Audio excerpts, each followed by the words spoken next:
Hey, what's up, people? This portion of the podcast is brought to you by NY Varsity Sports. That's me. That's me, the NYV.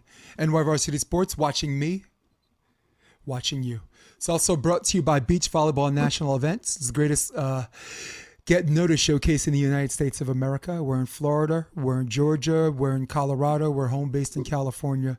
So if your kids play beach volleyball, tell your mother, tell your father, tell your club coach, send a telegram. We have as many as 22 to 25 beach volleyball NCAA recruiters come out and watch the kids showcase their talent. Beach Volleyball National Events, a family that plays together, stays together. Got episode 57, got Karl France, introducing Karl France, and the episode starts right now.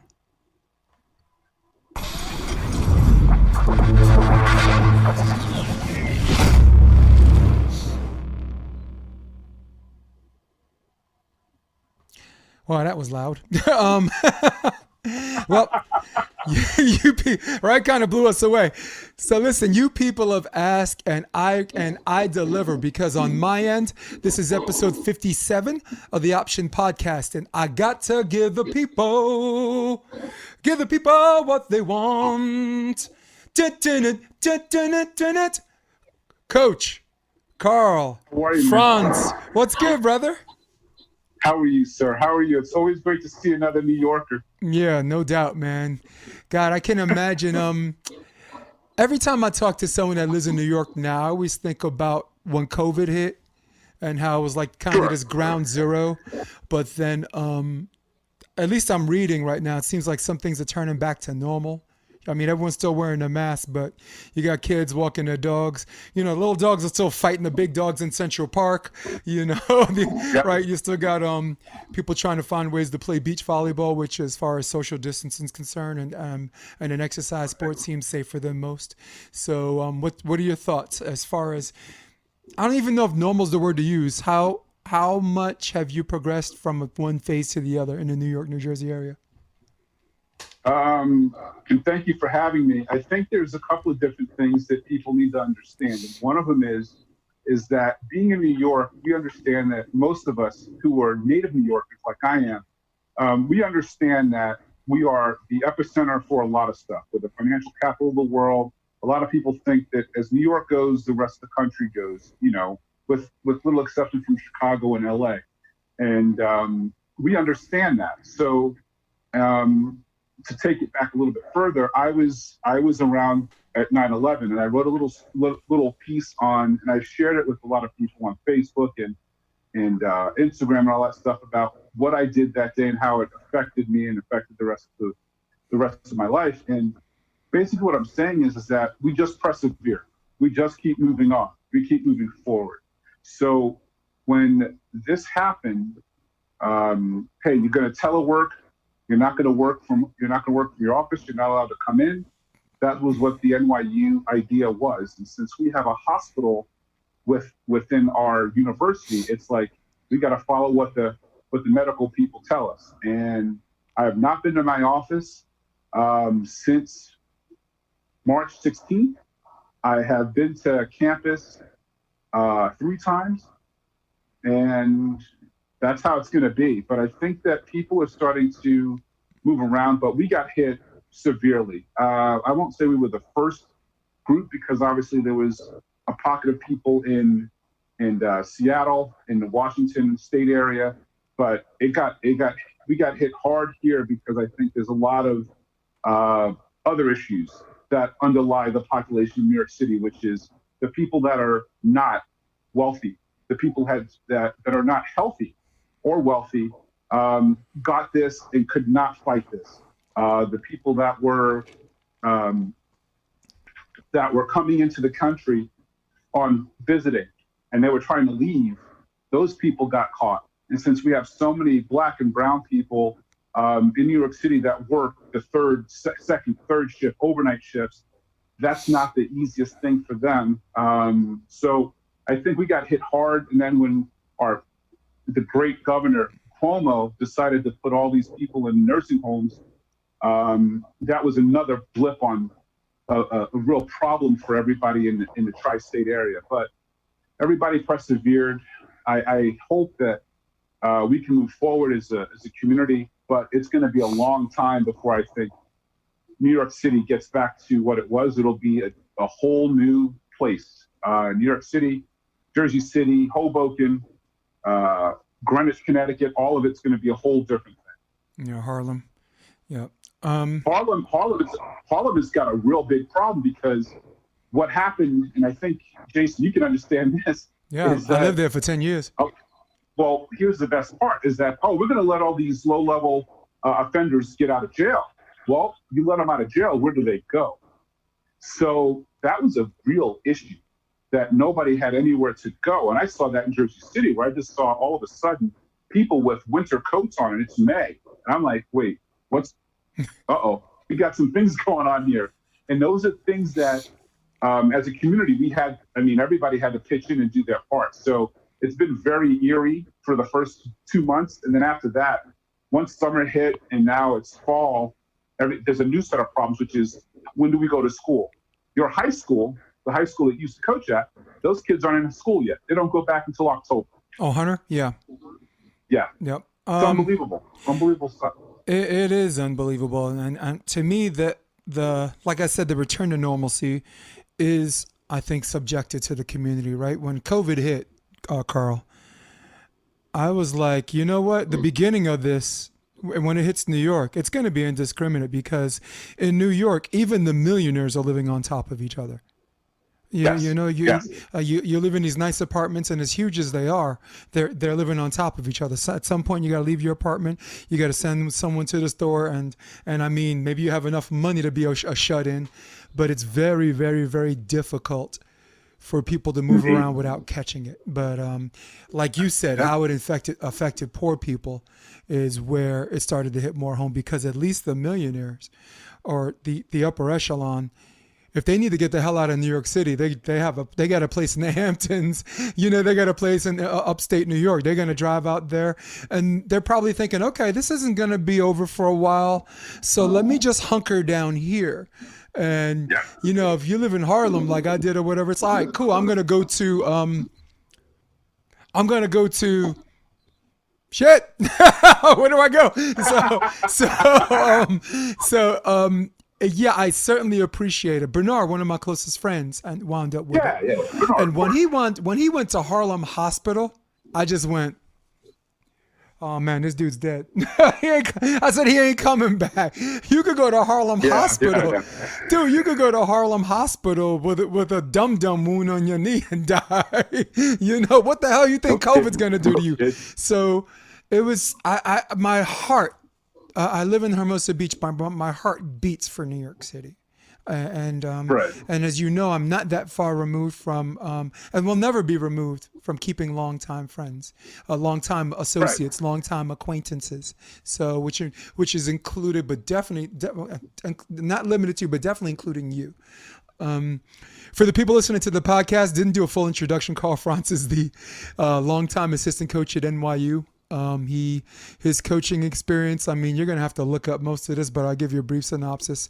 Spent some time, cut his teeth at Mount Saint Vincent. I call that the back in the day stuff. That's when I was too, right? I was at City Tech with Chi. Patrick helped carry my team for 2 years. And then I had, and from there, I really, Karl, I can coach. I knew X's and O's, but I wasn't a real coach back then. I just wasn't. Did I know how to play? Did I know how to line up people? Did I know how to run plays? No, but I didn't have the experience in running plays and associated to what the other team's best at defending, and I wasn't a good coach in relation to making adjustments on how people were penetrating my blocking and defensive schemes. And the most important thing, the controllables like serve to space, which really is the game, no matter what level. So I speak for both of us. You were a head coach. You had Mount Saint Vincent. We were kind of both cutting our teeth. Yeah. You spent some time at Rutgers. You were there for 4 years. Highly competitive D1 program, and always in the mix at EIVA. So this is a pulse or a navigation to people who are like, who the F is Karl? That's who Karl is right now. He's an assistant back with his brother from another mother, Jose Pena at NYU, and that's where I was having a segue to this conversation to go to. Where Where were you and your team when your conference, if not the NCAA Division III, but maybe your conference said, boys, it's over. We're shutting it down. Season's done. We kind of figured out that once we finished our match, once we were driving up to New Paltz to play them, an important conference match, we had lost 2 matches up in that point. We were ranked number 1 in the country early in February. Yeah. We swept Springfield for the first time in many, many moons. And a sweep is an anomaly. Yeah. You don't usually just go into Springfield and win. So the sweep was just a kind of an astronomical thing for us. And so we were number 1. We lost Stevens. We beat Stevens, and then it was a very good week until everything started. We started bubbling up, and we have friends in Europe. We have friends in Asia. So we knew that something was coming. People started wearing more gloves on the trains. So they weren't holding the poles the same way. They were holding them with paper towels around their hands. So we knew something was coming. So the next thing we knew was we have to go to a different cycle. And our school was starting to talk about it, and our ATs and our medical program was starting to talk about it. So we knew we were going up to New Paltz. It was probably going to be our last game. And the warnings were like, hey, don't shake hands, don't do this, don't do that. And I'm like, I've known Tony Bonilla, and I've known those coaches up there at New Paltz forever. We're going to hug it out. We win or lose, we're going to hug it out. So we got to a 5th set, and we lost in 5. And on the way home, I was like, that might be it. And when we got home, that was it. We did not play another game. I think we found out on, that was a Wednesday. So I think we found out Thursday. We mobilized our team. We had a team dinner on Friday, the 13th. And as we're having that team dinner, we realized that all the NCAA basketball tournaments were being canceled. Like, done, see ya. And I'm like, oh, I guess we're really done. So yeah, you're like, we're definitely next. So we had dinner, we had lunch on the 13th. We said goodbye, and I have not seen my team since. It's now September 26th or 25th. I have not seen my team since. No. Have you been in communication or Jose Pena with your team? Yeah, Jose has been in contact with them a lot. We've had a couple of Zoom calls. We are getting our team ready for 2021 season by having the medical people meet, the academic people meet with them. So right now, half our team is here. A lot, like 6 or 7 guys are still at home. So we'll see if we have a season. These guys will fly back in, and we'll start up in January or whenever we're allowed to start. But as of now, we're just waiting and preparing for a possible 2021 season. Yeah, he lot of stories. I wanted to make sure I asked you that question. I had Dane on the podcast, and I asked him, and Okay. I think he was on his way, I think, to South Carolina or at Florida State. They had like an invitational, and Sure. and they were like, nope, you're not doing it. I asked John Mayer the same question. I was with him at Right. LMU. I ended up leaving because I got a really good commentating job for P1440. I was calling all of Pepperdine's home games. So, and coaching and commentating was really what I wanted to do. Use my runny mouth. You can use, put this gift of gab to good use, and that worked out great. I got nothing but great feedback. People sending me messages on Facebook or tap me on the shoulder like my daughter's listening to you in Wisconsin. You're hilarious. But John, said he was on his way to GCU, and he had to negotiate getting his players off the plane because they found out that everything was canceled, and they're like, okay, we got to get up. We're not flying there for nothing. So I had to ask you because there's always going to be 1 or 2 intriguing stories. Of course, Patrick Dietz, he's coaching club, and Patrick about brothers from another mother, right? Patrick and I haven't talked lately, but I do know 2 things. One of them is that the USA volleyball arm teams they've announced tournaments for boys and girls. They've announced these tournaments. They said here are the dates, and I know club directors who have already signed up their players to stay overnight at these places. And I'm going, Okay, well, It's that's like, good. how? That's good. I'm like, but is that non-refundable or refundable? Because I can't see how you can do this without just blind faith that this event's gonna happen. And then the same thing is that I think a lot of people don't understand how this college thing works. Is that you're supposed to get tested, before a certain time before the match and all these kind of things. How many Division I, Division II, Division III schools have the financial capability to test their student athletes? The majority, not the majority. No. Right. And then if you test your student athletes, what about the other people who are paying full boat to go to school there and they're not getting tested? That's a really bad look at the Division III level, especially. So it's a very slippery slope to think that Division III is going to play anything if they can't test all of their student body. Yeah. And to me, that's where it comes from. I think at this point, we are more than a half a year into this thing. They wanted to, flatten the curve and this and this. And this is my just objective perspective. Sure. I think we have the means. We as a collective country have the finance and the means to get everybody tested. Right now in California, they Newsom was having everyone tested, then they changed up. And then they were just like, okay, there are tiers of essential personnel that get to get tested. And I'm like, that is ridiculous. That is ridiculous. I have a huge, huge problem with that because they are the first ones to tell you that you can be asymptomatic and still have it. You can have none of the symptoms and still have it. So if I want to get tested and you're asking me, oh, do I have a fever? Do I have a cough? Do I have shortness of breath? Then you can't get tested. And I'm just like, no, whoa. You just told me that I can have none of those things and still have it.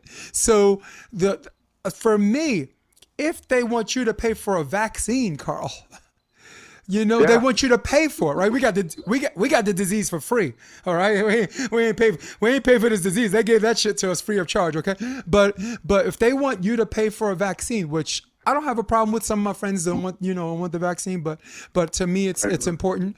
But if you want us to pay for a vaccine for that may or may not work for only one of the three strains, and if you could afford to make the vaccine, and if you're getting a profit from the vaccine, because the government right now is financing the manufacturing of the vaccine. So and the pharmaceuticals are going to get more, don't have to pay the government back, are going to get more money. So if you think we're supposed to get a vaccine that may or may not work, and you make money off of it, and you say you don't have the money or the means to do testing kits, I call BS. And it's connected to what we're talking about. When this whole Division III thing and they can't afford it, right now there should be some method of testing for everyone.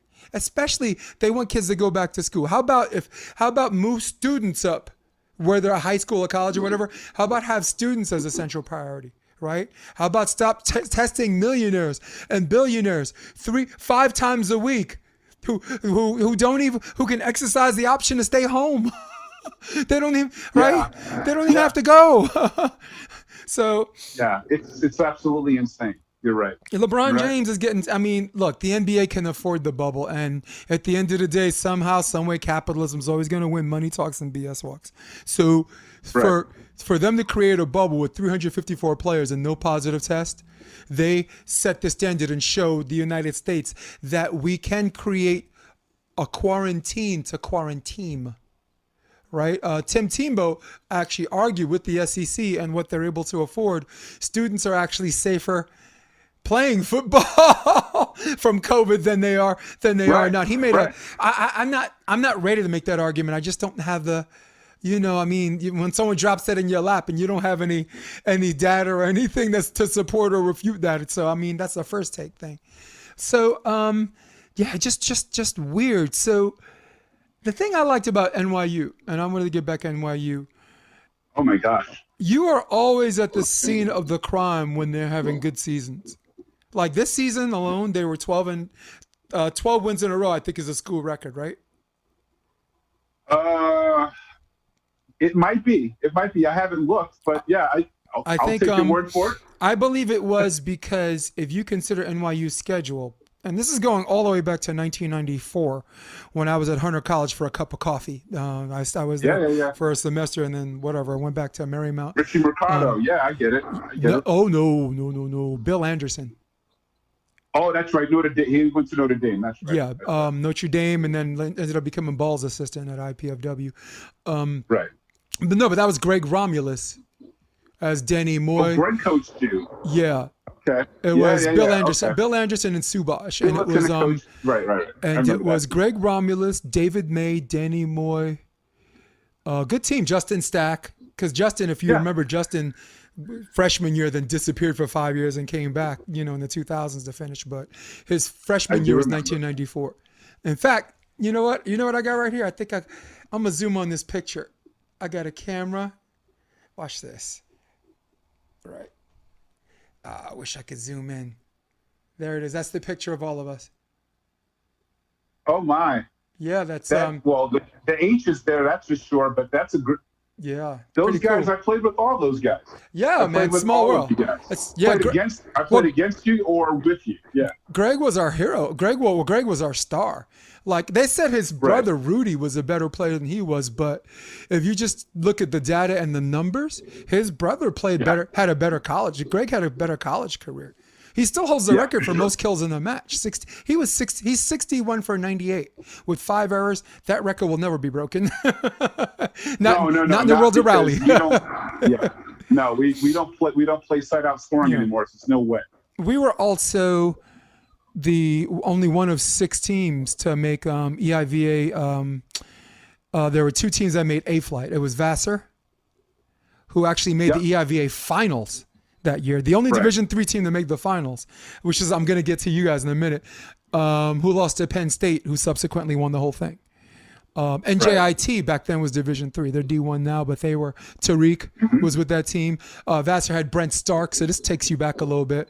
New Paltz had Neno, Leandro, Ulysses, Sky and Shadow. Good team. Juniata, they were the number 1 seed back then. They were good. NYU. They were always good. NYU had Boris and John Eisenberg, the outside hitters. Eisenberg still probably one of the record holders for most digs, right? In all the defensive categories. Yeah, both were Hall of Famers. Yeah. So I wanted to get back to that. Enough about us. Me. NYU, they made EIVA semifinals, I believe, and lost to Penn State. In 2007, 2008, and Penn State won the whole thing that year. Yeah, that was the team that was the first year I left Rutgers. I left for Rutgers. And the silly story about that is I recruited that team, and I got one of the best kids in New Jersey to go to NYU. And then I go to Rutgers, where I could have used the best kid in New Jersey to play for me. So that was one of those things where he becomes a Division III All-American and beats me and kicks me in the head every time we played, and that's how it works, man. That is, yeah. But you know the cool thing about them? That like they, with Styles making matchups, Karl, like they've always had trouble beating St. Francis, like Pennsylvania, St. Francis, PA. Yeah, sure. And in order for them to even make the semifinals, they had to go through St. Francis and talk about anomalies. They beat them 3-0. And I talked to it wasn't Mitch, it wasn't Dominic, I can't remember who it was. And he said when we got on the bus and went back, they were like, wow, cool. We just did that, because the first one was Juniata. I mean, that's already that, and they're always a tough out, right? Then nobody's B. But St. Francis in 3 was tough. For Rutgers, who was this team that was a more of a stylistic bad match for you guys, or someone that was always problematic to beat? When I was coaching there, we had a problem with Mason because they had so much ball control. Fred Shaw had a really good scheme against us. We were bombs away at the service line. And then they would just try and they would pass us. They literally played 2 liberos as outsides against us, and they handled us that way. Princeton was the tail end of Glenn Nelson, the beginning of Sam. They were good, and Charlie was always good. Charlie at Springfield was always good. those are the real big problems we had, because there was such a gulf between Penn State and everybody else at that time. That was coming off the Anderson years and the Max Holt years.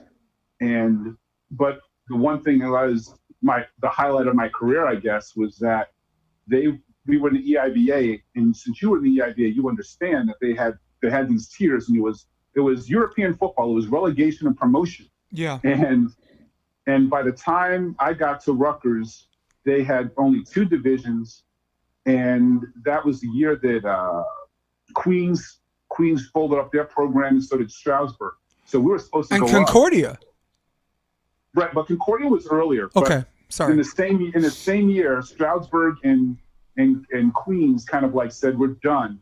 So we were supposed to go up, and then they said, well, for balance, you guys should stay down. Our AD agreed to stay down, and they said, well, in this season you'll play everybody.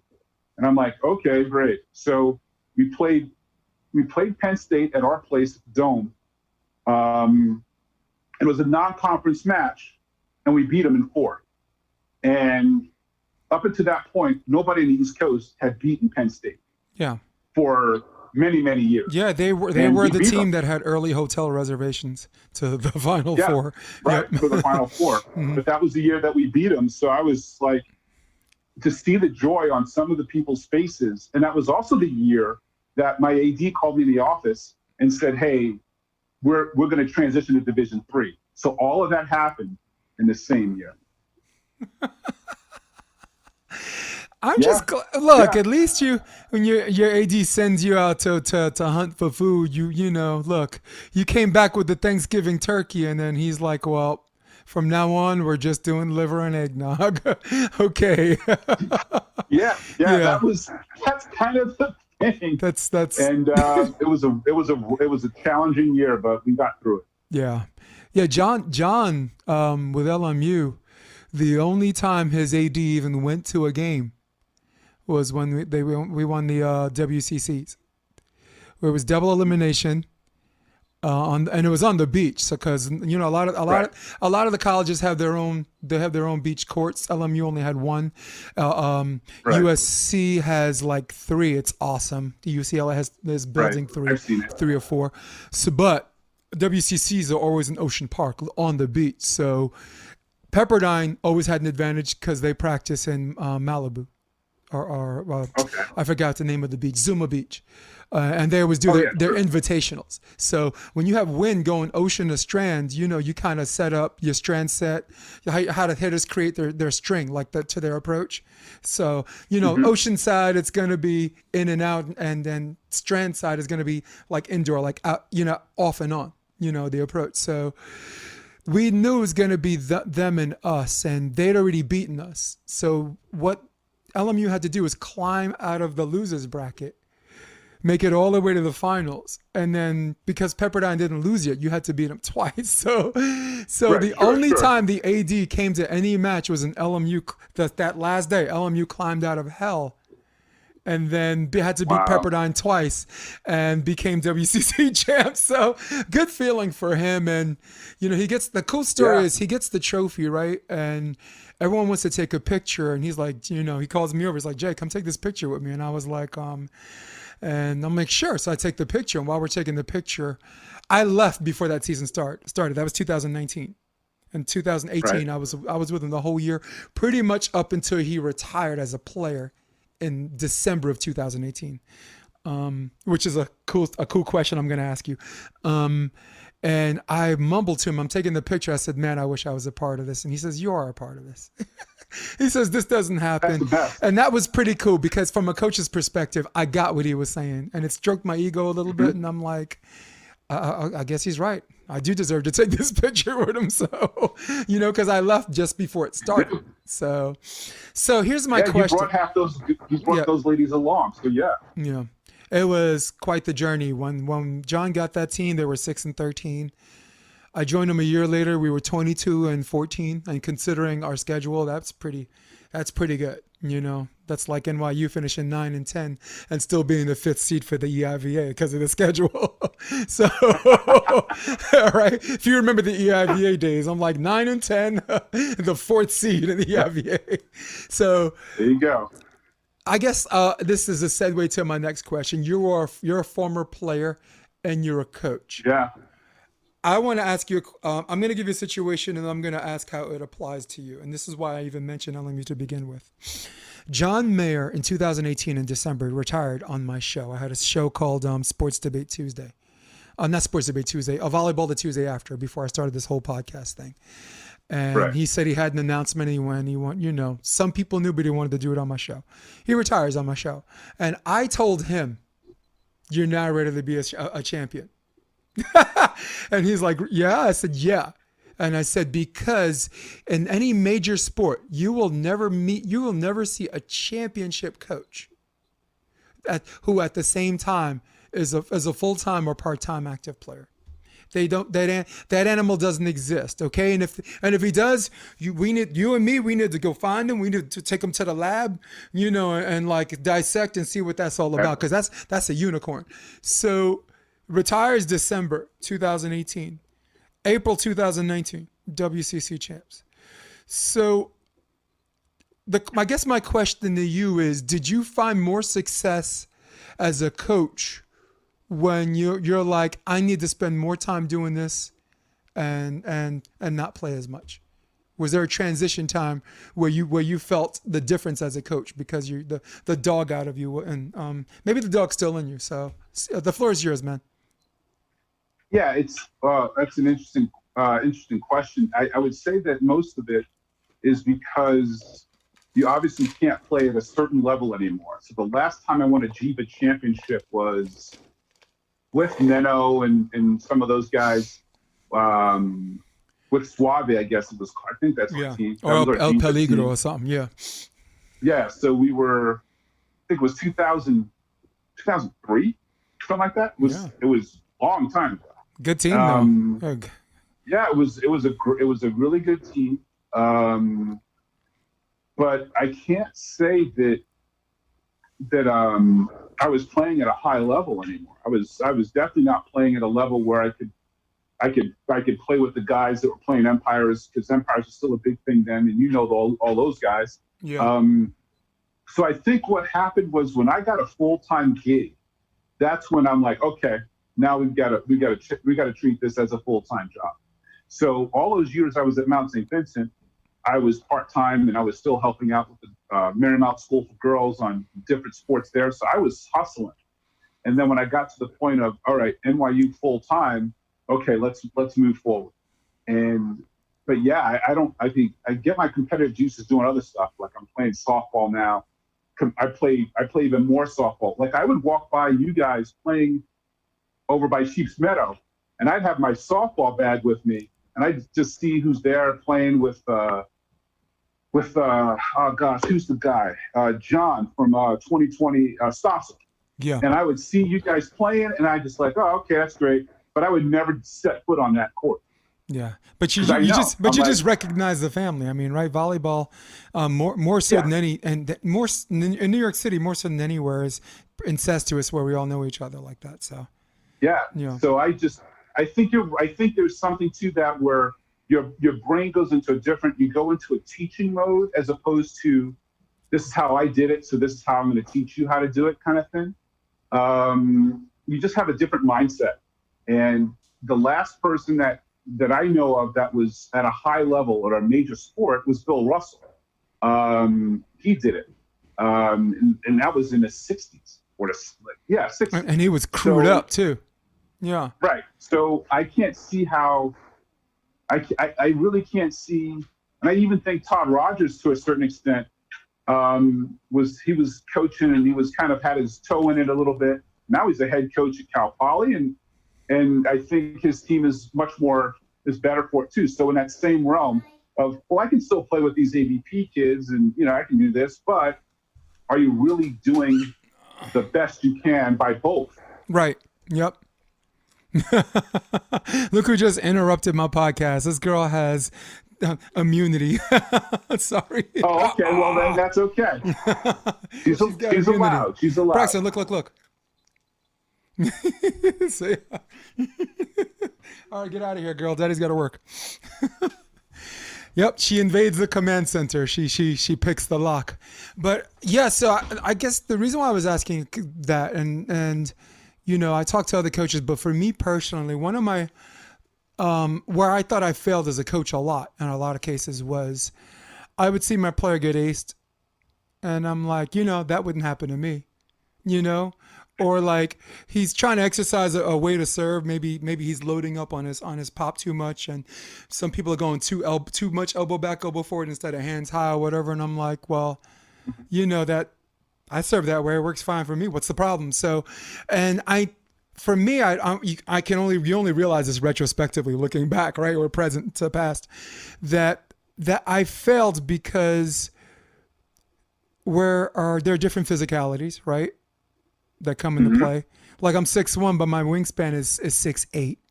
All right, that kid's he's not gonna have the same reach as me, or you know, his penetration, he gets up higher, so his penetration's more than mine, so comes into play. And I didn't even get into the other part. I didn't even get to I'm talking about the muscles between their ears, and someone who may have killer instinct, and someone who has big waves that crash, and some people that have like small waves that keep flowing. So all of these things, the only way I was able to function as a better coach was not take a situation and put myself in their shoes and what I would do. And I don't know if that helps people, Coach, but that is been a big coaching obstacle for me. Thoughts? I think that what works for you is, or what works for your players, the people that are under your care, is what you need to do. We have to be more than just what everybody thinks the coach does. Oh, well, they just roll off the ball and let them play. I'm like, no, there's more to it than that. And a lot of people, when they see that they ask me when I coach, I'm like, yeah, there's a lot of stuff that goes into it. There's a lot of preparation that goes into it, and a lot of sleepless nights, or waking up early with ideas and writing these down, depending on your method. So whatever, and I will never tell anybody how to do what they do, because I don't think that's my place. If they ask me, I'll say, hey, this is what I did. This is what works for me. But we're all unique individuals. We all think differently. We all have our own bias. We all have our own, as I said, method of doing things. So for me, I look at my guys and I'm like, okay, how do they learn?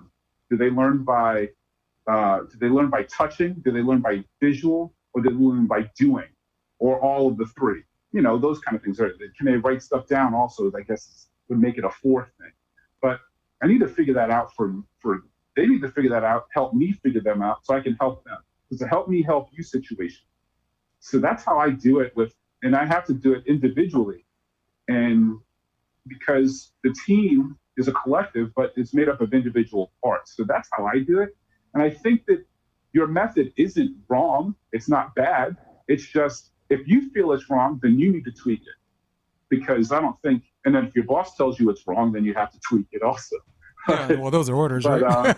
Yeah, those are orders. But and that's what I find most important, especially when you're coaching like age and under groups, like U17s or U18s or something like that. Then it's a whole other thing, because something that always sticks in my head is you never want to be somebody's last coach. You never want to be that person. You don't want to be the coach that makes them leave the sport, you know? So it's a very tricky question. Tricky answer to a really simple question. But I think it's just, and the simple answer is it depends. And nobody likes it depends. So it's just like, but you do what you have to do. At the same time, it does, right? It does depend. Yeah, it all depends. Yeah. Everything has, and nobody ever realizes that everything has a level, and you have to figure out what that level is. It's like, okay, this is what I want to do. This is what I need to do. Oh, wait, but for you, it doesn't work. I got to change all that. So, yeah, that was one of the challenges I had actually in the early 2000s. I was with City Tech. Justin and I, we were at Baruch for almost 4 years together, just trying to rebuild. Yeah. When we got that team, they were seventh in the worst division in the NCAA. So, and I mean, I got to get, Yeah. I mean, you want to talk about the time two people spend together living in a video room and dialoguing and disagreeing and cursing each other out. Justin and I were, we spent a couple of years doing that. And at that time I was a full-time student at Marymount Manhattan. I'm just like, I don't need this crap. But I think, like you said, looking back, you conquer a lot of obstacles like that. Like one of the biggest obstacles I conquered was that I don't look at things and how they apply to me anymore. I'm just a different kind of animal, and when I learned how to play the game, think about how many times the rules have changed, right? From going back as far to being able to block a serve to 2001, where like everything changed. 2001 was serve, no double hit for first contact, let serve rule applies, and rally. All three in 1 year. so a lot of those things come into play. Another thing that comes into play was I stopped being a sideline coach. I used to have something to say for between every play and during the play. Free, go out, call the play. So I went cold turkey, Carl, from that. No tapering down, like no, it's like alcoholics, they taper down or whatever. No, just boom. Sure. I went from 80 to 0 to just wow. And I told myself, if I got something to say that can't wait for the timeout, or got an army of assistant coaches and team managers, there are more of them than players, for Christ's sakes, write this down for me. That's it. Because I found out, because of my stage voice, the more they were looking at me, the less they were focused on the task at hand and what's in front of them. Oddly enough, all the time I spent with all those NCAA programs, City College, remember them? I was their head coach for a year. Yeah. Actually, we made NECVAs. That was the only. I mean, that was the only time they made NECVAs since Owen Niles. So, yeah. Owen's a savage, by the way. But I learned that at Hunter. I had to go to a smart kid school to process that. And you need a coach. You need an assistant coach, like a timeout coach. Right. Like for high school, you need your coach to tell you, no, don't wait 2 plays from now, call timeout now. and you need that assistant coach to help you make mental notes, right? Because if you call timeout and you want to talk to the team, your assistant coach can now pull that player off to the side. Hey, do this, do that.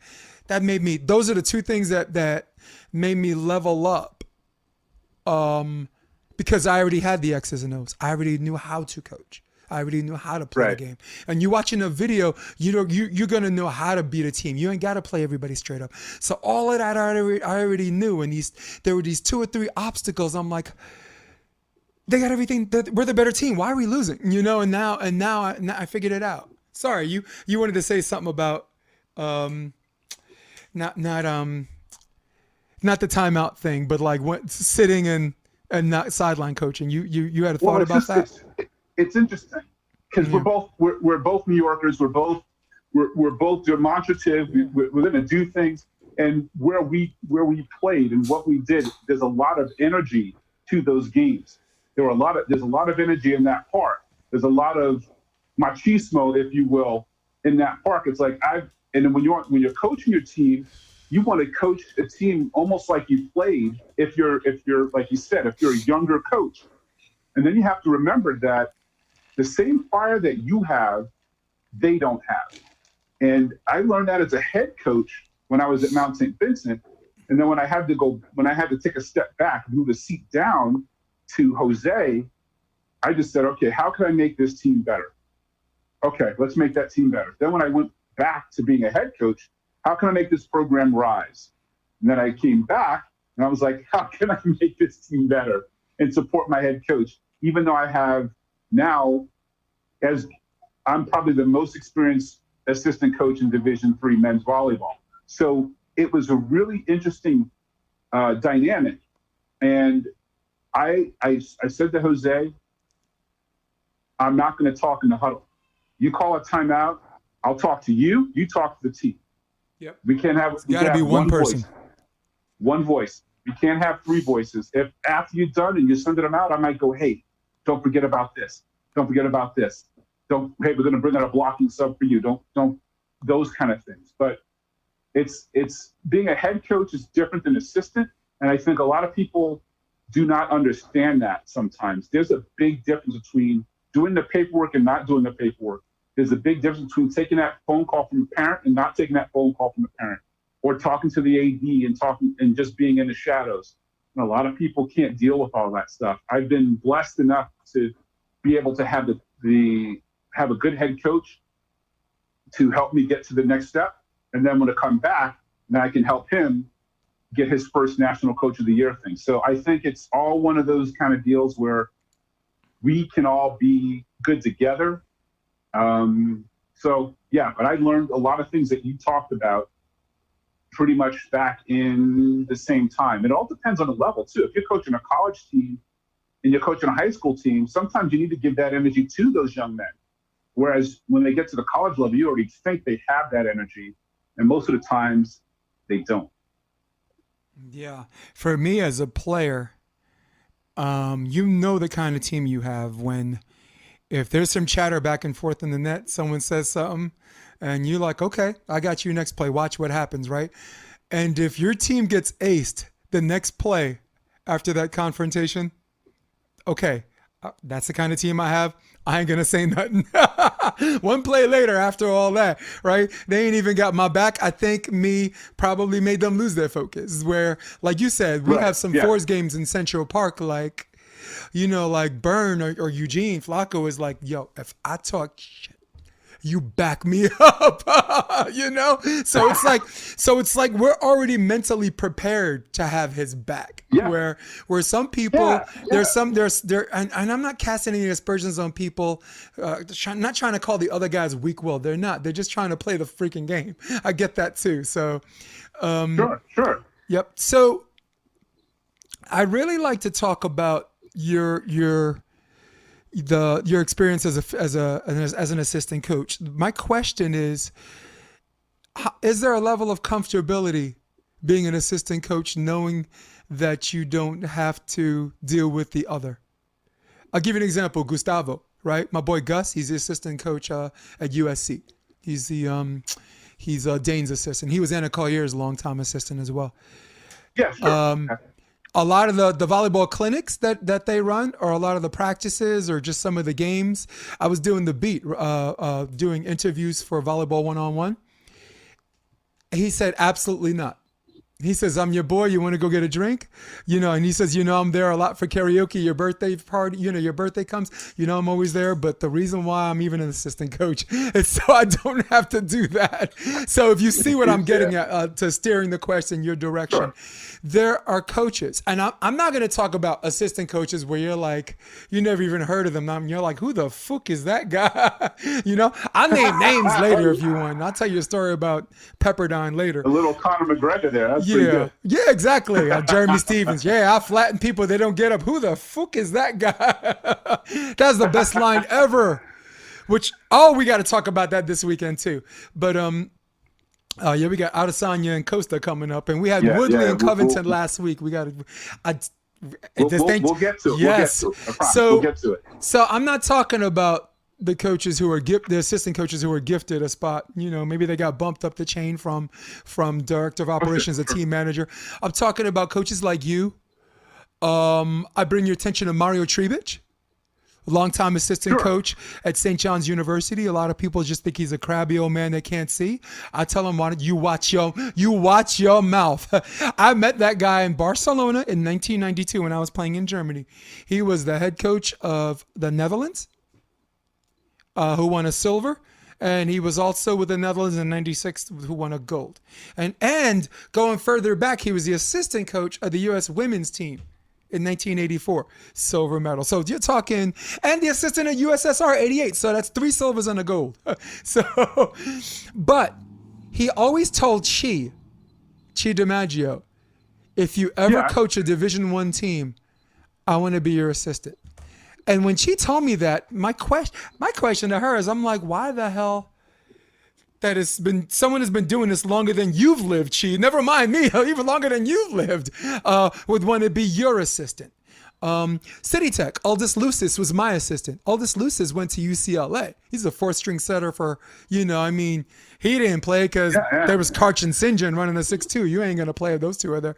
But that guy had more experience than me. So my question is there a level of comfortability? It's almost a rhetorical question at this point. Is there a level of comfortability that comes with just being an experienced assistant coach where you have the luxury of not having to worry about the other? Well, we have a unique system at NYU where I am a full-time assistant coach and our head coach is part-time. So we have 2 people doing the job of a full-time. So both people are taking it full-time. This will be our 15th season together if we play in 2021. Mm-hmm. And there's a lot of things that I do that he lets me just run with because he knows that I've got his back, for one, but he knows that I have the experience because of all the things I've done in my career. So, yeah, I mean, it's been very, very comfortable for sure, knowing that when other jobs open up, that, yeah, I would like to go for those jobs and I'll apply for some jobs. But for the most part, I don't have to go. There's no need for me to go. Yeah. I was offered one job. I decided not to do it. But for the same reasons that we're talking, I feel very comfortable talking to Jose about just about anything regarding the volleyball team, about the culture, all that stuff. And sometimes he takes parts of it. Sometimes he takes all of it. Sometimes he just says, no. And I can't let that affect my feelings about it. I can be hurt, but I can't be butthurt. No. I can be like, oh, man, that's messed up. But there's a big difference between, okay, I get that, to saying, oh, man, I can't work for this guy anymore because it's not that way. There are only a few people, like the woman that was at Stanford who just retired, who's working with Kevin Hambley. Why can I not remember her name? Yeah, I know her too, but her name escapes us. Her name escapes me right now. But listen, whoever's listening, they know.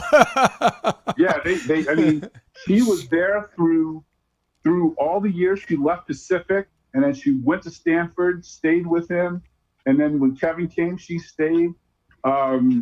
She is a hell of a player, and it's one of those things where there's certain roles that you feel that you're good for, and would I work for somebody else as an assistant coach?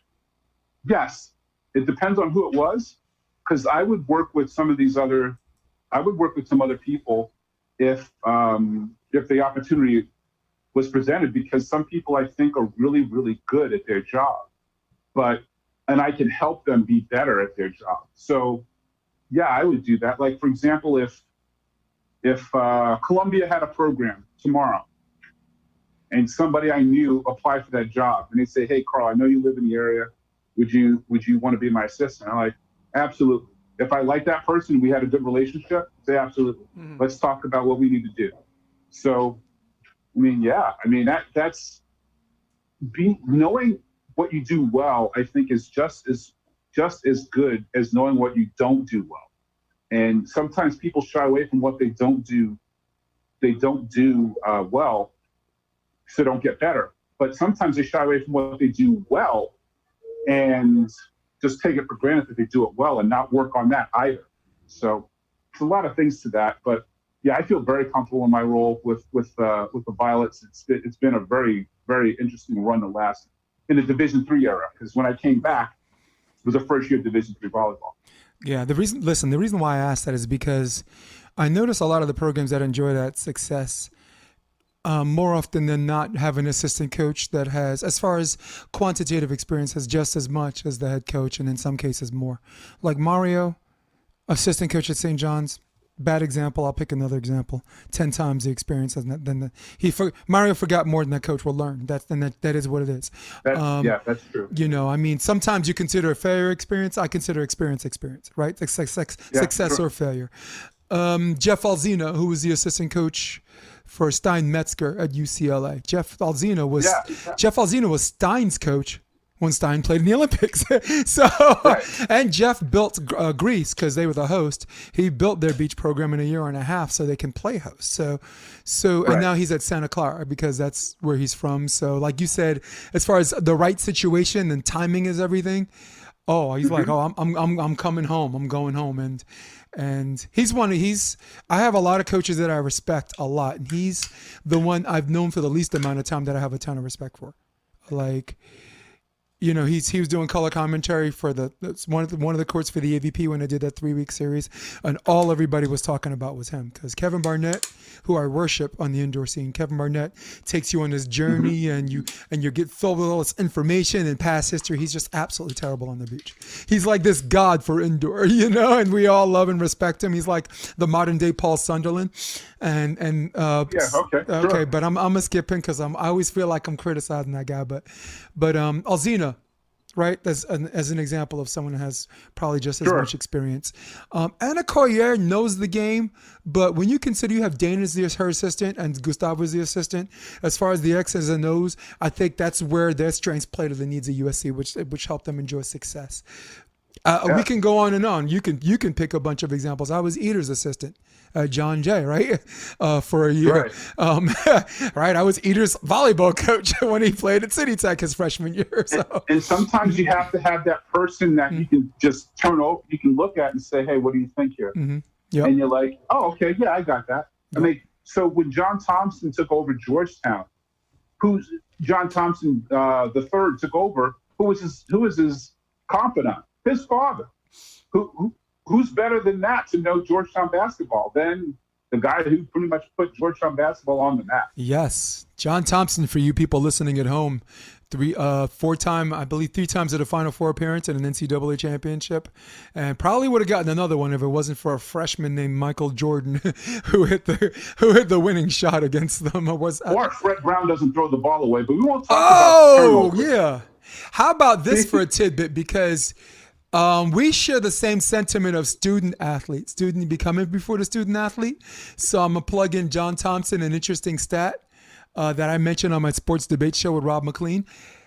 John Thompson. Rob is awesome. Rob McLean. I just trained with him this morning. I'll tell you later.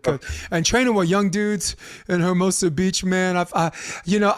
When everyone's good, you kind of blend with them because you got skill. But when you leave, you're like, right. Those motherfuckers tried to kill me. Those young dudes tried to kill me. So, interesting stat about John Thompson that people don't say a lot. 97% of the students that play for him graduate, get college degrees. 97%, Carl. The graduation rate at Georgetown for all students is 94%.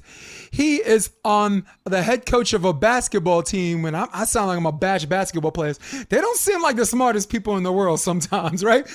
97%. He has 3 points. His basketball team, his players, graduate at a 3 percentage points higher than the people who go there just to study.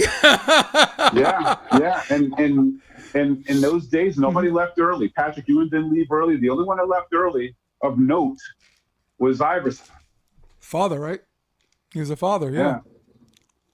Hey, listen, Iverson has a ton of stuff to say for him. Yes, listen, I think he said everybody should play for John Thompson for at least 1 year or something, highly complimentary. And he did get into this whole father figure thing or whatever. Oh, yeah, he's great. Yeah. So listen, let's talk about, let's shift. Let's take this car and let's steer it to mixed martial arts. Did you see Covington and Woodley last week? Okay, yeah. He says, I'm ready. So all right. So there's 3 things. There are 3 different things about MMA that some people get, some people don't get. It's almost like the same way where we're talking about volleyball before, where NYU would play Penn State and Saint Francis on one weekend in the EIVA back in the day. And then they would drive down and play Juniata and Mason on another weekend. And that's a weekend. Right. and you'd finish in a division 1-7, and your one win was at home against Saint Francis, PA, and you're like, well, oof, hope we get the tiebreaker, so we can stay up. That counts as a win. Yeah, that counts as a win. So Woodley has fought the number 1, the number 2, and the interim champion. Yeah. Yeah, he fought Usman. Yep. He lost to Usman. He lost to Gilbert Burns, and he lost to Covington. He lost to 3 of the top 170 pounders in the world. Yeah, the 1, the 2, and the 1, the 2 in the interim. Yep. Right. So we can't be too upset about that. But Covington is just he's in a different space right now. He is fighting at a great clip. I don't know who's next for him. I guess it'd be Edwards if he can get out of Britain, or if he wants to fight, because that is the one person that I cannot understand. This guy he hasn't lost in 4 years, and he's sitting in the UK, and he doesn't seem like he wants to fight. And I'm like, well, we're in Abu Dhabi. Well, he's never fought. He was supposed to fight Woodley. Go down the list. Yeah, Edwards made a mistake. Edwards won a match in England and lost the same night. Yes, he did. I'm about to make a joke, but Masvidal, as far as working his way up the rankings, he got a 2-for-1 that night.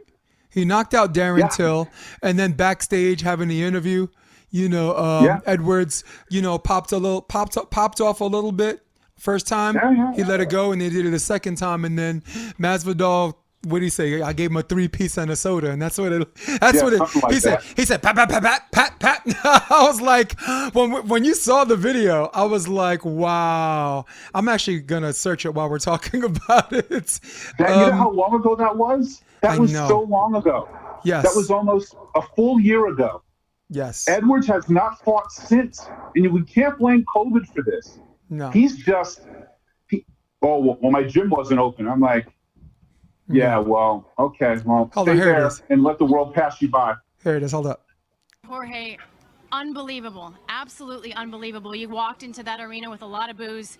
You walked out with silence. What does it feel like to silence the O2 Arena? If anybody heard my interviews prior to this, I said I live for that. So you're going to see he's going to look the first time at Edwards. You can feel that electricity, and he's going to ignore him. And it's amazing. Right there. Silence people. He sees him, but he just ignores him. He keeps going. Most people haven't never tasted. Man's tried to duplicate it, but they can't find the recipe. And here comes the second time. He walks by a second time. Let's talk about that opening sequence. Maybe not. If you shot, hey, come over here, say it in my face. And here it comes. Yeah. And then pop, pop, pop, pop. I was just like, what the hell? The best part about that video, not the best part, but the interesting part about that is that on Twitter that night, because I was watching that fight, they were like, we don't know if Jorge's going to be able to leave the country because there's a assault. But Edwards, it was the best. Yeah, it was the best. But that was like a 2-for-1 deal for Masvidal. But Edwards, at some point he's got to fight somebody. Right now, Covington said he wouldn't say no to Masvidal. I think Kobe right now is looking for someone who's within the top 5, but at the same time, like on a subconscious way, people want to see Masvidal kick his ass, and they're willing to pay for the pay-per-view to do that. And Kobe's like, shishing, that's my money fight. But he wants the real money fight, which is Diaz too, or older brother. He wants Diaz. Nick. He didn't call out Nick. He said he doesn't want to fight Nick. He said he wanted Nick. Nick called him out. Right? Nick called him out. Okay. So he did the test cut. It could be Nick Diaz against Masvidal, but see, you don't want to put Nick Diaz in a card with no arena. Yeah. You want that gate. So you've got to find a place where you can get a gate. And I don't know if you can get a gate anywhere in the U.S. right now. You can't get it in Canada. Nope. So where are you going to go to get people to watch it? You're going to have to go to Europe, or you're going to have to figure out if they can do it in Abu Dhabi. Especially if they want that fight to take place in December or January, right? That's just too soon. You're not packing anything by Christmas. You know, I don't. Yeah. Well, at least not here, man. I mean, Florida, you know, they're a little bit different down there, so maybe there. You know, I mean, they had a zombie apocalypse junior nationals tournament down there. You just said something that's really interesting. Masvidal in his hometown fighting Nick Diaz. It would be Nate. They're negotiating Nate 3. Nate or Nick for the BMF belt in Miami. Yeah. Shushing. You can get people to sign up on that immediately. Immediately. Yeah, I have a lot of respect for Masvidal. He took that fight last minute with Usman, you know, and he did depend on the element of surprise. And Usman, look, I don't fault Usman for being a little bit safer because I never thought Masvidal had the knockout power to finish someone until I saw him sleep Darren Till, and then hitting this dude, and then catching this dude with a knee. You know, the way he did Askren, who was undefeated. But Askren has a big chin and dares people to hit it. And people have hit him, and the guy's undefeated. So many people have tried and they failed. So I'm just like, Usman, he's got a chin, but be careful. Usman took a lot of shots. One of the best fights I've seen all year last year was a fight that you and I, and I'm speaking for you and stop me, that I didn't think would be exciting. Usman and Covington. When you have two wrestlers that talk a lot of crap and want to punch each other in the face, you know what happens? They spend a lot of time up against the cage, stalemating, shutting down each other's moves in the cage. And like the people that don't understand MMA, they start booing a little bit. And like you said, that's not a match for the crowd. So that's what I thought was going to happen. But those two hated each other so much. They had a gentleman's agreement. There wasn't one takedown attempt in 5 rounds. 0 takedown attempts in 5 rounds. Now, getting back to Woodley and Covington, that's exactly how I thought that fight was going to turn out. Woodley has, if you look at some of his losses, and I go back to Strikeforce all the way up to the day, he's always struggled against guys his size or bigger with similar wrestling pedigree.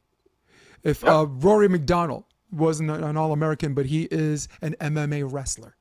Like George St. Pierre, right? Anyone at a TriStar is going to have MMA wrestling. If you look at Usman, Division II champ, and size-wise, if you saw the size difference, he looked a little bigger than Woodley. Covington's wrestling is, brings new meaning to the term elite. And if you saw the size difference between him and Tyron, you're like, Tyron, dude, you're the victim of evolution right now because Tyron doesn't carry any fat. He can't cut down to 155. You know what I'm saying? And that is the new 170. So he, like you said, to his credit, there's no shame in losing to the top 3. And I guess my question is, because Covington already opened up a bunch of doors, and if you saw the post-match interview, they had Kamaru Usman and watching those two go back and forth where he talked about him, you know, whatever tribe you're from, puff and smoke, whatever that everyone thought was kind of racial. Sure. But the question is, what's next for Woodley? I think Dana, who doesn't like his style to begin with, figured it was like, wait, this whole time I've been feeding this guy strikers and jiu-jitsu guys when to get him out of there all I had to do is feed him a wrestler. Like Dana, that's what I think Dana's thinking, and I'm thinking Dana might feed him Santiago Ponzinibbio. Wow. Which is more I don't bad think news. he's even in the top 10 anymore, Ponzinibbio, but I don't know anybody that's top 10 worthy. Yep. Because Luque lost also. Let me see. He's already fought Thompson twice. Who's left at 170? Lawler's going to fight somebody else. They just signed that fight. Lawler's fighting Platinum Perry. Oh, nice. Pack a lunch. So I don't. Jeez. Yeah, I don't know. I mean, RDA would be a good fight, but he's big. Yeah. I don't know who's left.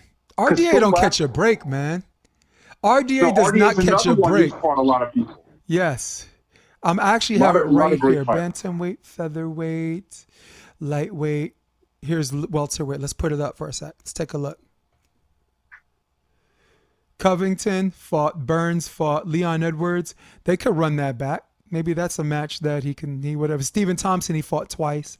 Maya, he fought. Michael Chiesa, who moved up from 155. They haven't fought. Neil Magny, always down to fight anybody. You know, and then stylistically, Magny Woodley would be interesting. that would be. Chiesa would be interesting. Edwards needs a fight. Yeah. But Woodley is going to need some time. He's not going to put Woodley right back in. So I think the fight, now that you said it, I think the fight for Woodley would be after everything settles and we see what's next. Maybe it's not going to be Cowboy Cerrone because Cowboy's too small.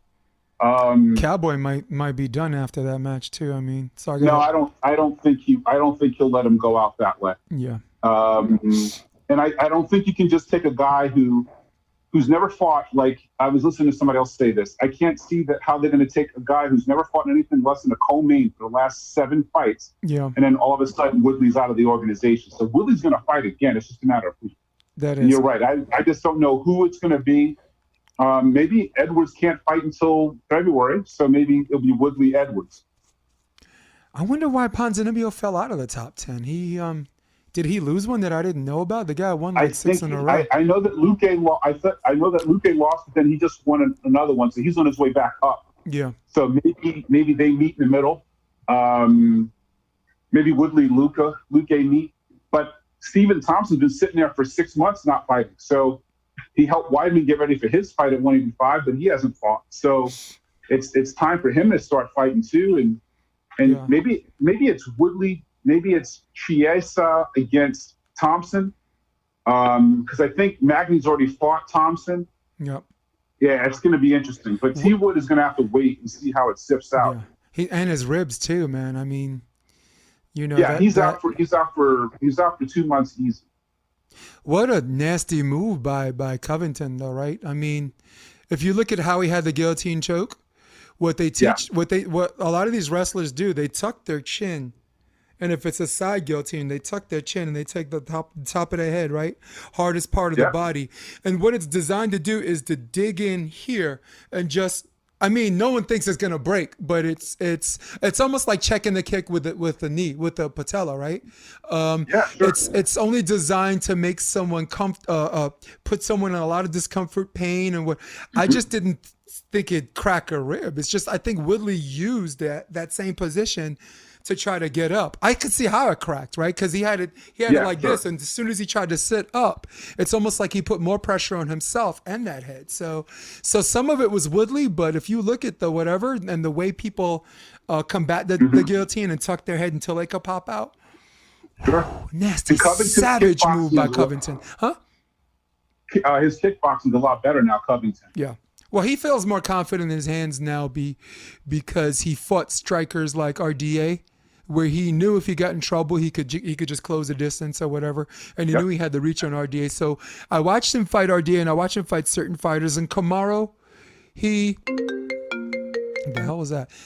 But Kamaru, he took a lot of big shots from Kamaru. They took a lot of big shots from each other, and he's like, wait a second, I broke my jaw and I still fought this guy for 5 rounds, and that's the champ. Yeah.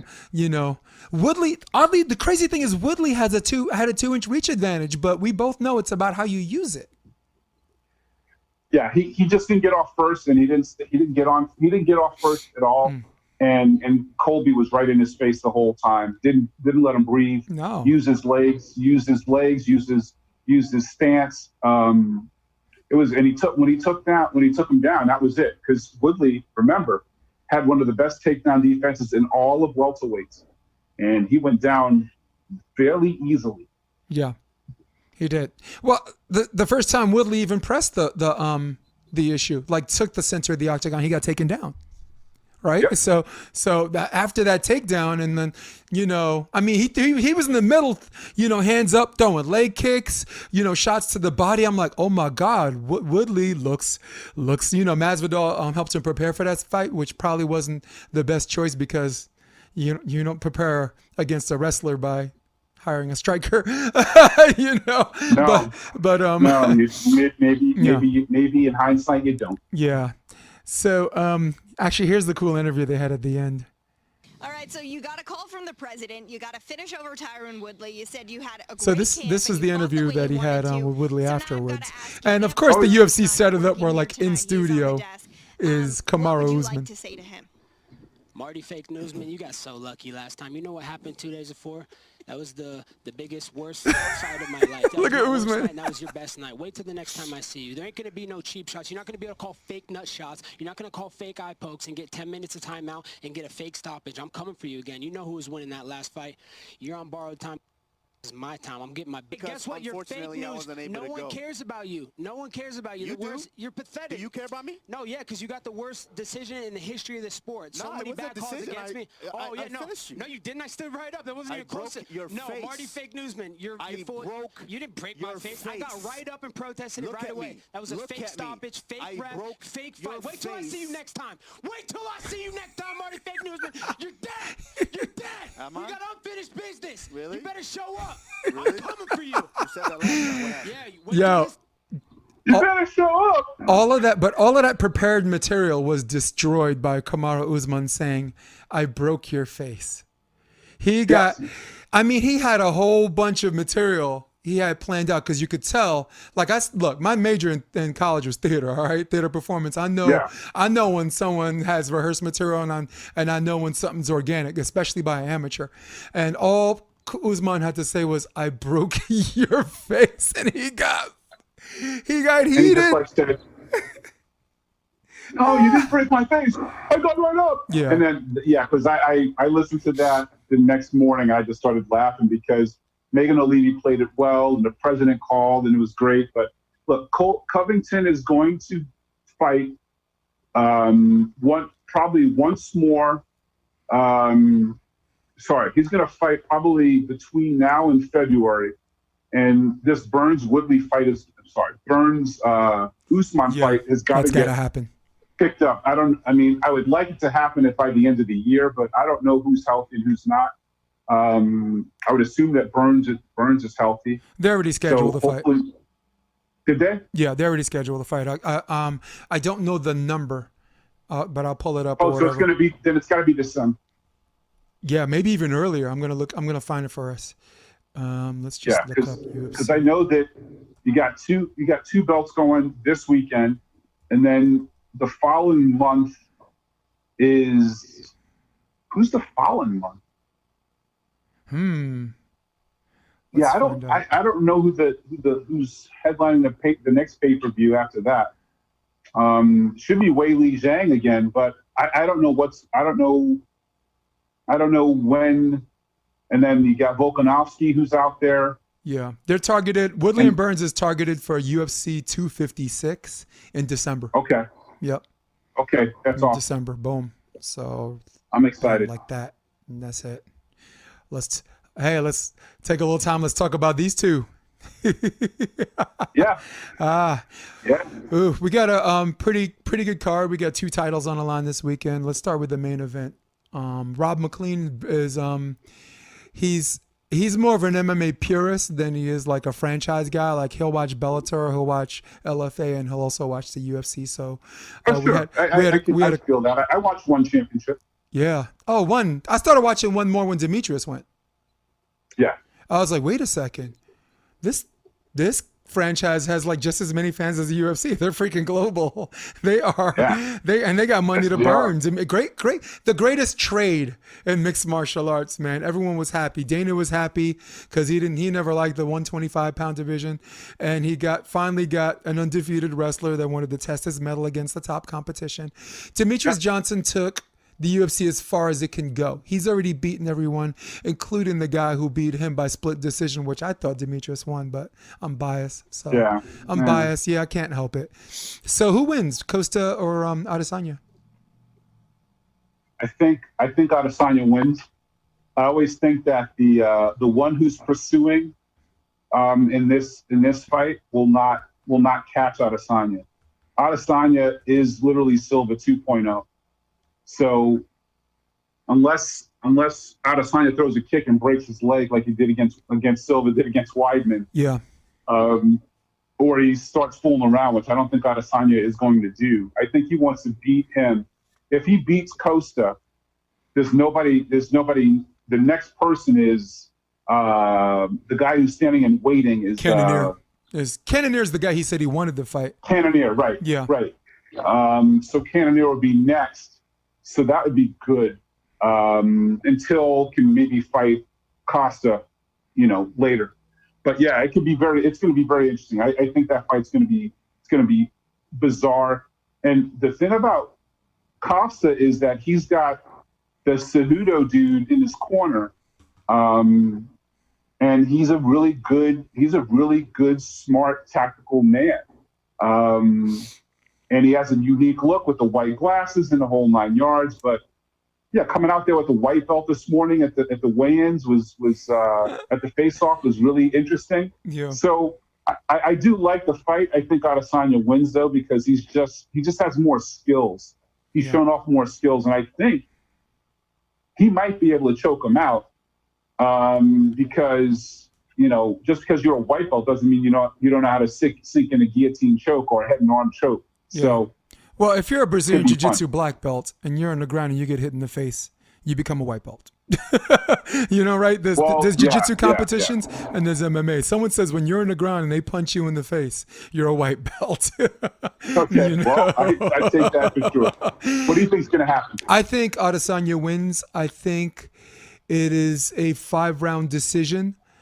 I think that muscles need oxygen, and Costa, who's cutting a lot of weight, is going to have to find a way to do what he does best for more than 3 rounds. I don't think what he's going to do. He might even catch Adesanya once or twice, but Adesanya clearly showed he could take a hit.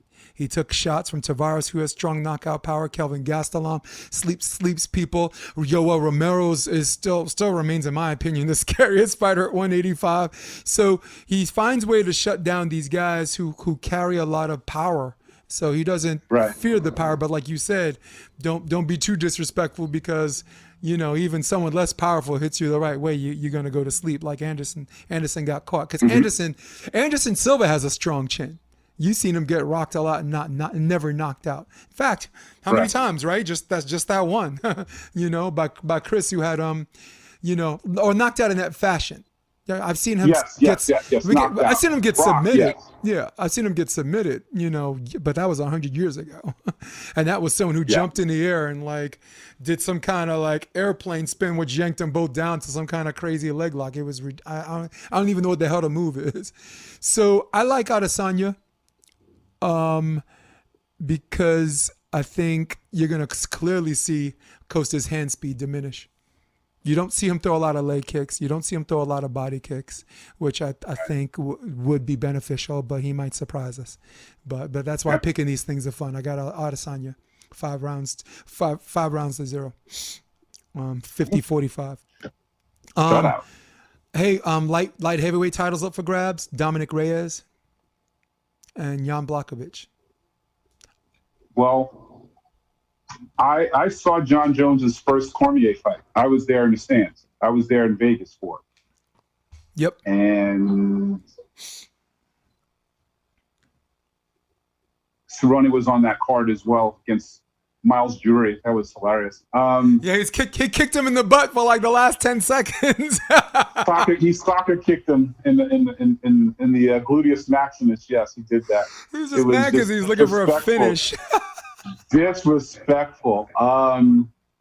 The division that John Jones and Tito Ortiz and Chuck Liddell, and it's going to go to a guy.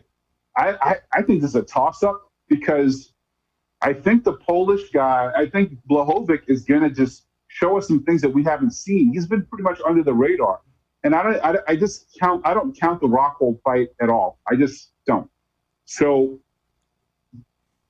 yeah, I think this is one of those, you got to live. I mean, I'm not allowed to bet because I'm an NCAA coach, but this is a live underdog here. This is a really live underdog. You could do some damage here with Blachowicz because, Reyes can do some things. but now he's going to have a different style of fighter who's not going to be trying to be crafty. He's just going to be brute force power. Yeah. So it should be interesting.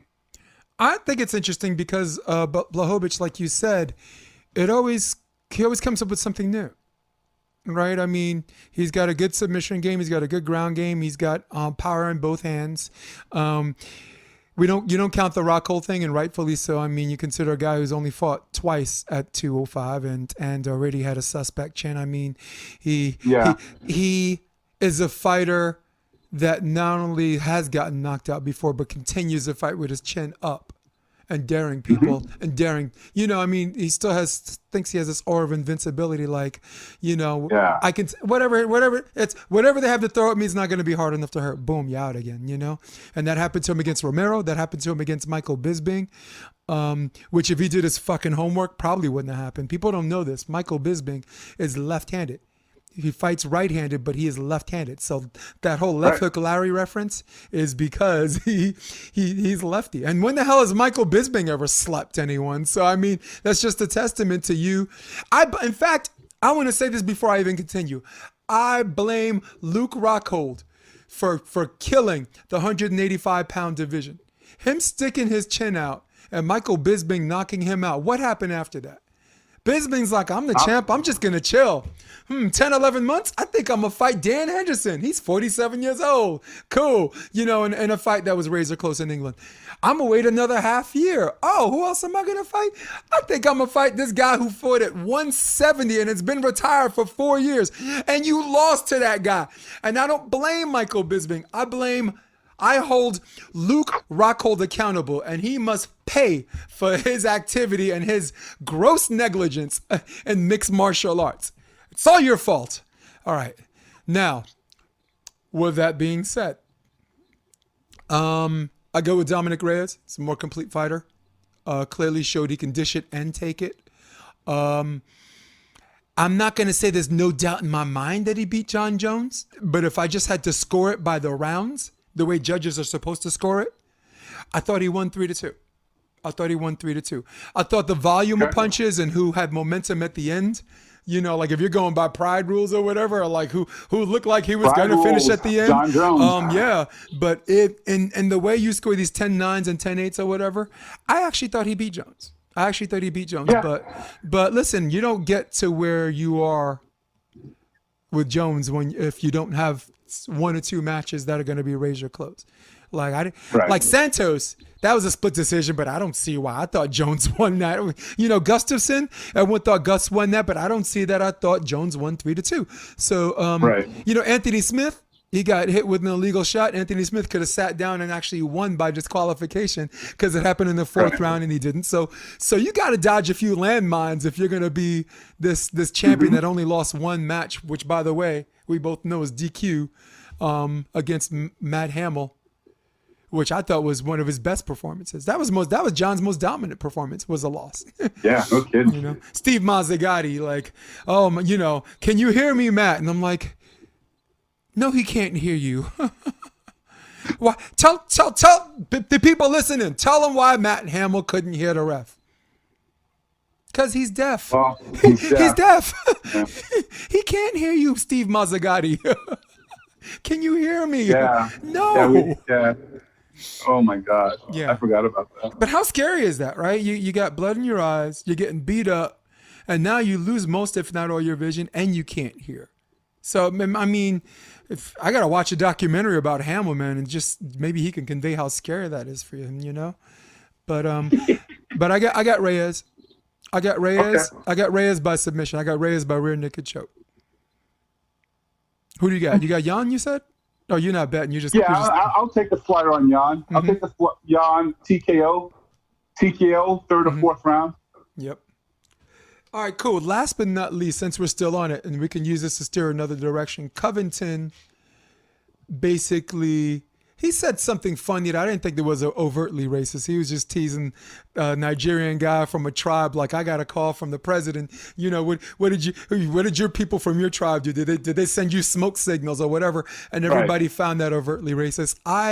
Because I'm old school, we all kind of found that funny, and I think Kamaru Usman even found that funny. But in this cancel culture thing where you you can, you get fired at NYU for using a bathroom that the students use instead of the coaches.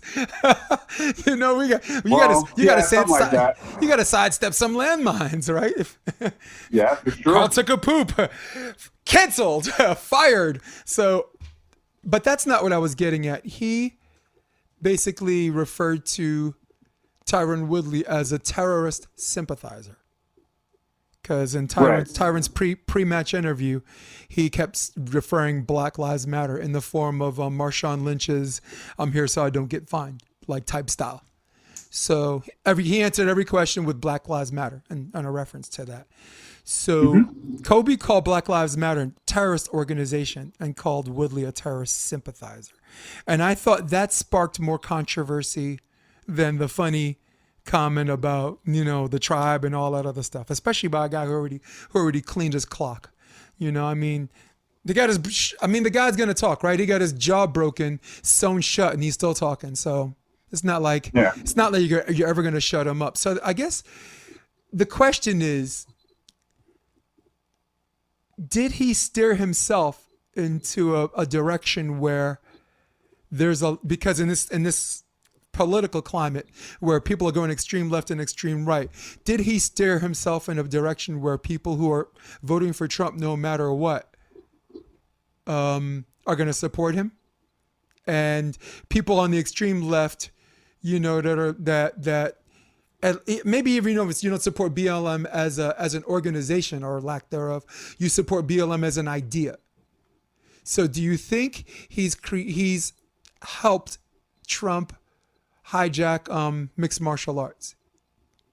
Trump's already hijacked football, all right, years ago. Sorry, please. The floor is yours. There's a lot to unpack there. So the cancel culture is one thing that we deal with, and everybody wants that. They want Dana White to do something about Colby Covington, but there's not much you can do because this is prize fighting. This is professional prize fighting. And how do you get to be where you are? Well, you create some heat. And if you're an old school wrestling fan, or if you're a new school wrestling fan, I can remember when the black guys never won the belt. Kofi Kingston won the belt this year for the first time. They had plenty of black people in the organization that never won a belt. Yep. They had a black man running around like a Ugandan giant. They had a Coco Beware. They had some really horrific caricatures of black people. Yep. So, and now we're a jobber like SD Jones. Sorry. Special Delivery Jones. I remember the junkyard dog walking around with a chain around his neck. So there's horrific imagery of wrestling, but it's all a show, right? So we give him a pass, so to speak. But this is prize fighting, and in this climate, Colby Covington just made himself public enemy number one in MMA. Yeah, and he's not apologetic for it. To tell you the truth, he's from Oregon. He is probably more liberal leaning than anybody would ever know, because he's never taught. He's playing a persona, and that's what he is. The Huntington Beach bad boy was another persona that everybody, look at him. He's Mexican and American. He's got both flags, and he's the guy. Yeah, that's how Tito punched his ticket. Yep. Mm-hmm. Right? People forget all of this stuff. The Iceman, all this stuff happened because that's who they were. And let's be honest, nobody cares if you're a wrestler, because remember, Colby Covington was almost out of the organization. Agreed. And then then all of a sudden he started wearing these suits with no shirt, and he got the hat, and he got himself on the road to the to main events. Yeah, you don't see, people forget that stuff. So he just took a heel turn. That's all this is. He just took a heel turn, and we can't cancel him for getting more money than us. We could be jealous. That's all we can be. Yeah, we're not out there fighting. We're not in the cage fighting, and he's beating people. He is beating people. So he's calling people street Judas and fake newsmen. So he's really not Brazilian fans, you know, filthy animals. Right. He's not really doing. I mean, if we're really gonna get upset and want to do it, don't watch. Just stop. This is not. He's not on the Sunday talk shows. He's not on Tonight nightly news on NBC. He's not running for political office, right? He's not running for office. This is sport. This is actually, it's prize fighting. Yeah. It's not even, it's sport, but it's prize fighting. We need to separate that as much as possible. I like very good point. I'll say. No, very good point. And I'll say it the way I know how to say it. The way I grew up, and Chris Rock had a comedy skit about this, is I don't know about you, but if I'm in an argument with somebody, I'm going to say the one thing that's going to hurt them the most. If he's got one leg, F you one-legged bastard. If he's right. If he's tall, I hope Bin Laden flies a plane into your lip, you tall bastard. So you're right there, but and it's crazy because, like you said, cancel culture sets up a certain rules. What some people they believe can't say and other people can say. Again, going back to Chris Rock, like short people can tease tall people all they want. Right? I hate you tall, mother, whatever. But tall people can't tease short people. That's just mean, right? Fee, fi, fo, fum, right? So, right. Yeah, like poor people could tease rich people. I know. Right? I hope your yacht crashes into an iceberg, you rich bastard, right? But rich people can't tease poor people. That's just mean. So the reason why it sparked so much attention is because he had a level of speech that's unpopular, which goes to my second point. My second point is free speech is there to protect unpopular speech too. And in prize fighting, where two guys hate each other, and I mean, they're gonna do a lot worse things than call each other names. All right, they're gonna punch each other in the face. They can possibly hurt each other permanently. And prize fighting has always been the exception that rewrites the rule as far as sticks and stones is concerned. So I gotta co-sign with you on that one. And like you said, if you don't like him, don't watch him. He only fights 3 times a year. You only gotta, but if you want to see him get his ass kicked, he gave you a reason. You remember when Conor was fighting Khabib and all that stuff about the Muslims and all this stuff and how many wives you have and all this other stuff? And Khabib was just like, keep talking. Makes a note, mental note. Took it out of his behind. Took it out on his behind. Made a mental note. And Masvidal said it best. And I know we got to wind down at some point. I know we've been at this for a long time. But Masvidal said it best. Masvidal said, look, sometimes people think it's okay to talk about your wife and talk about your religion. When people say these things, that's okay. But it's not okay when when you run into one of those mofos that don't play that. And they put a little extra sauce on it at the end. All of it, because they asked him, like, when he knocked out Askren, was the last shot necessary? He's like, what do you mean? It was super necessary, right? It was all that other stuff that he said and whatever is okay, right? People hide behind that whole free speech thing, but that doesn't protect you from an ass whooping.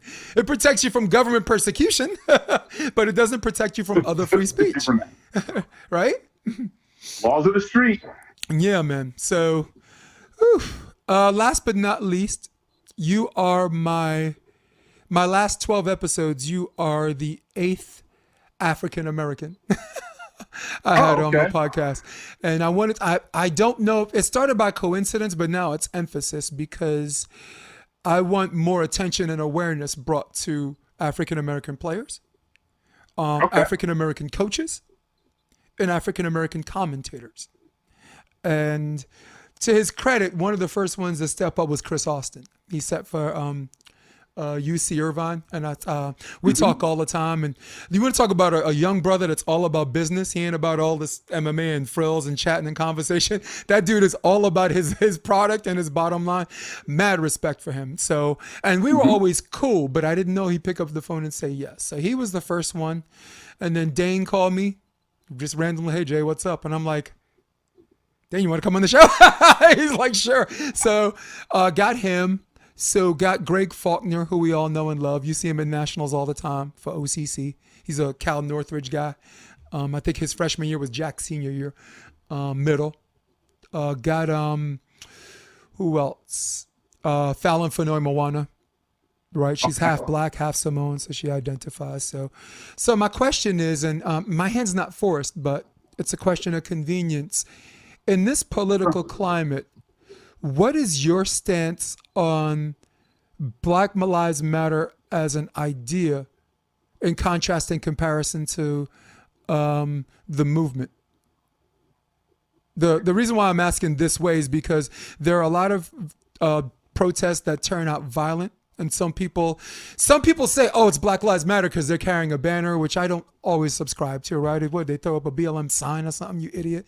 So what are your thoughts, Black Lives Matter, in contrast and comparison from the idea to the movement? Is it pretty much the same? No, it's not the same at all. It's not at all. I mean, if you've ever gone to the website and read their product, what they stand for, and what they believe in, a lot of those things are not something that I particularly subscribe to. So when you say Black Lives Matter, I'm just saying that my life matters. I'm not saying that I believe in everything that they are, and sometimes the message gets lost with all of this. I mean, we saw this message get lost with Colin Kaepernick. He started a Know Your Rights camp, and I don't want the message to get lost, which my message simply is that my life matters. I don't think that I know that I have to act a different way because that's just how life is. If I put my hood up, I'm just another black man with a hoodie. If I do anything, if I'm dressed a different way, a certain way, I'll get more respect.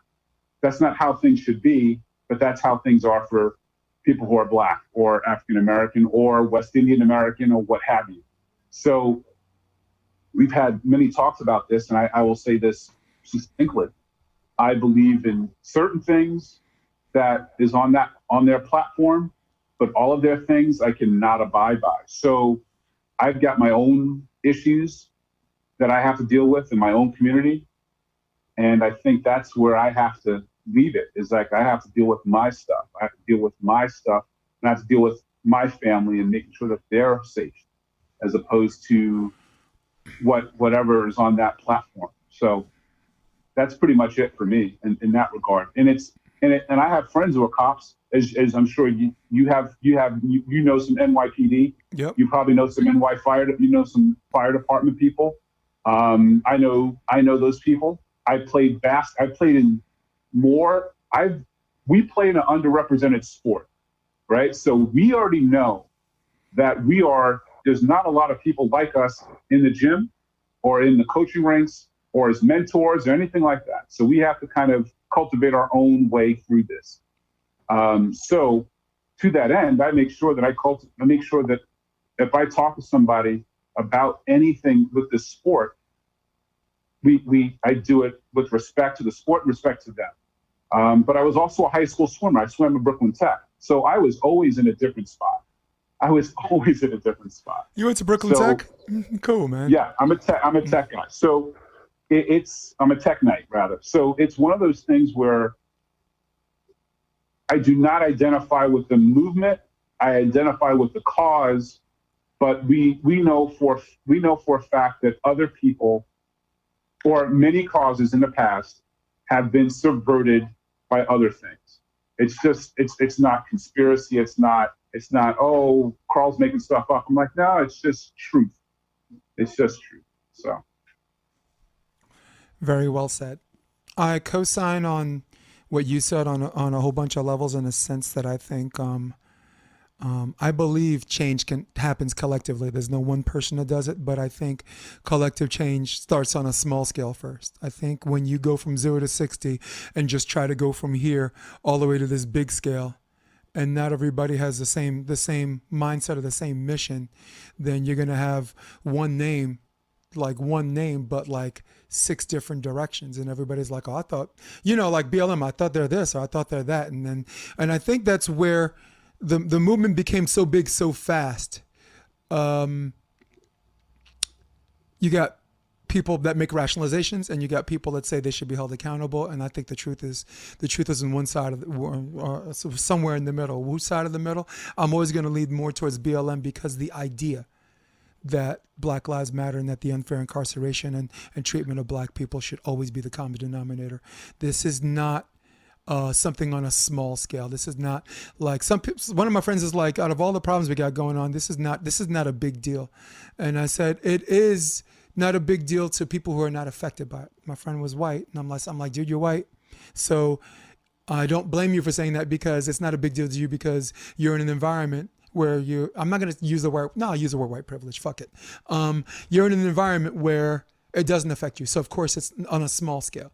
But to some people who have to live it every day, just coming home from a party, you get lit up by the police. You just want to make sure they see your hands, which is what I want people to understand before I go. The definition of white privilege, which is the reason why there's such an argument about it, is because, Carl, there's a misconception. Like, if I talk to Casey Jennings, or I talk to my friend Kathy or whatever, if they think white privilege is about they didn't work as hard, of course it's going to be blowback, right? Like if you're a white guy and if you think white privilege is like, oh, you trying to say I didn't earn everything I got, I didn't earn every penny I worked for. You know me for 25 years, I earned every buck. That's not what I'm talking about when I say white privilege. White privilege is about you going to work and just coming home from work without getting shot. White privilege is about you being able to carry a book bag from school and the cops don't stop you and say that book bag was stolen, right?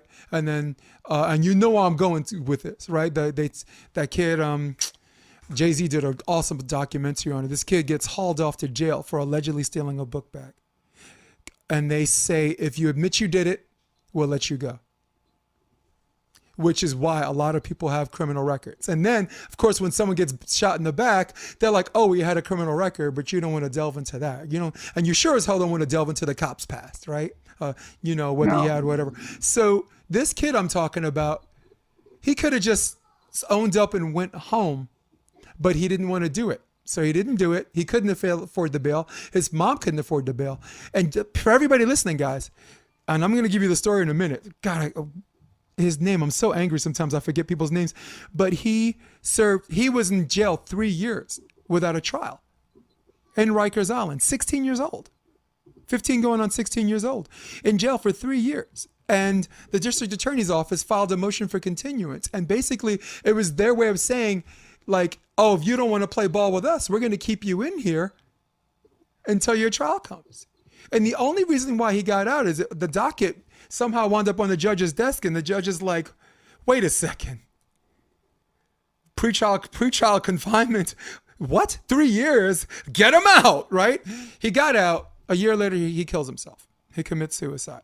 Because when you're in, I won't call Rikers a gladiator academy, but it's, no, I will. I've been there. I was with a church movement where I used to go there every Sunday, called the Prison Ministries, where every Sunday morning, we would talk to prisoners about sports. You want to talk about Jesus? Let's talk about Jesus. You want to talk about why the hell you got here and why it's not a good idea? Let's talk about that. So I've been to Brooklyn House of Detention a lot of times, and I've been to Rikers Island a lot of times. But the thing I'm trying to point out for this BLM or whatever is if you don't think it's a big deal, you really need to get around to talking to some of your black friends, all right, that don't enjoy the same privilege as you. And that was the way I wanted to end that. The other thing is that this is a lot different than the other movements that we've had in the past, where there's been a central figure or a central organization doing everything.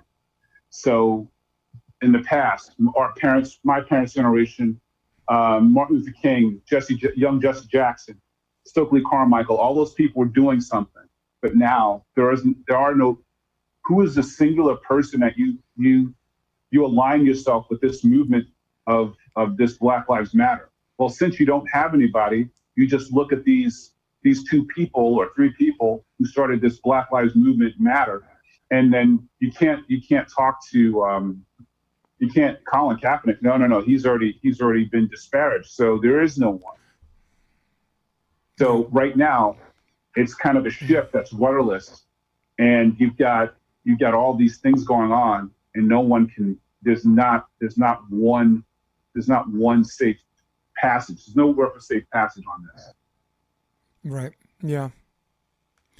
Yeah. I think we'll end it like that, because the whole purpose of the podcast is to provoke thought. And if anyone wants to take the ship from there, you're more than welcome to commentate on this. It's going to be on iTunes, Spotify, be up later on my Facebook profile and my YouTube handle, NY Varsity Sports. Karl France, NYU. Anyone want to know more about NYU volleyball? Is there a particular site or a place they can reach you? Questions about the sport? Yeah, I think the easiest way to know about the how we do in our team is go NYU Athletics. Is the easiest way to do that. And if they want to find me, my Twitter is my name, Karl France, Karl with the K, France like the country. Yep. And they can just do that. They can interact with me there. They can follow. Because I talk about a lot of things, and it's not just volleyball. It's not just MMA. It's not just. It's a whole host of things, and basically because I think what the conversations that we can have are going to be great. The conversations that we do have are great, and I thank you for allowing me to have this conversation with you. It's been a pleasure. Pleasure's all mine, guys. For everybody listening at home, Karl France might love you, but I had enough of you, all right? So for all of you at home, for all of you on your iPad at Starbucks, for all of you on your iPhone waiting to get some food but couldn't resist, they're going to listen to this. For Karl France, NYU's own, I'm Jason DeBiss. This is episode 57, and we both say, we're out. Come check out the Option Podcast on optionvb.com. It's also available on iTunes and Spotify and on YouTube under the NY Varsity Sports handle. You're going to love what you hear.